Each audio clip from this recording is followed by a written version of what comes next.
अस्सलाम वालेकुम friends, everyday science YouTube channel की एक नई वीडियो में मैं आप लोगों को खुशामदीद कहता हूँ। फ्रेंड्स, च्युइंगम चबाना एक आम आदत बन गई है। बच्चे और बड़े हमें अक्सर च्युइंगम चबाते हुए नजर आते हैं। च्युइंगम चबाते वक्त बाज़ औक़ात हम उसे निगल जाते हैं। क्या आपने कभी सोचा है कि इसका हमारी सेहत पर क्या असर होगा? मजीद ये कि इससे मुतल्लक जो मुख्तलिफ अफवाहें हैं कि च्युइंगम पेट में जाकर चिपक जाती है और ये कई साल तक हजम नहीं होती है। आज की इस वीडियो में हम इन तमाम सवालात के जवाब साइंटिफिक पॉइंट ऑफ व्यू से जानेंगे। लेकिन उससे पहले अगर आप हमारे चैनल पर नए आए हैं तो इसे सब्सक्राइब कर लें ताकि आपको नई आने वाली वीडियोस की अपडेट्स मिलती रहें।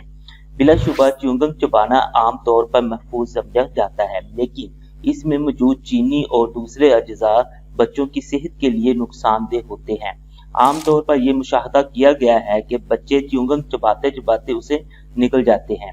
सबसे पहले तो हमें बच्चों को उस वक्त तक च्युइंगम चबाने की इजाजत नहीं देनी चाहिए जब तक वो ये समझ ना जाए कि च्युइंगम को चबाना है और निगलना नहीं है। अगर किसी बच्चे या बड़े ने च्युइंगम चबाते चबाते उसे गलती से निगल भी लिया है तो इसमें परेशानी की कोई बात नहीं है। माहिरीन के मुताबिक हमारा निज़ाम इसे हजम नहीं कर सकता है। अब इसका हरगिज ये मतलब नहीं है कि ये च्युइंगम हमारे मैदे में 60 साल तक चिपकी रहेगी। इसके बरक्स ये दूसरी ग़िज़ाओं की तरह पखाने के जरिए जिस्म से खारिज हो जाएगी।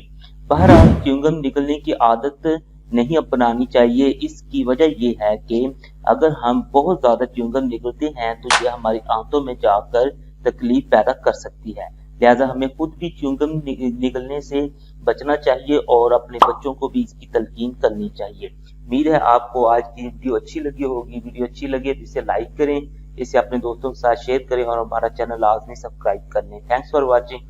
अल्लाह निगहबान।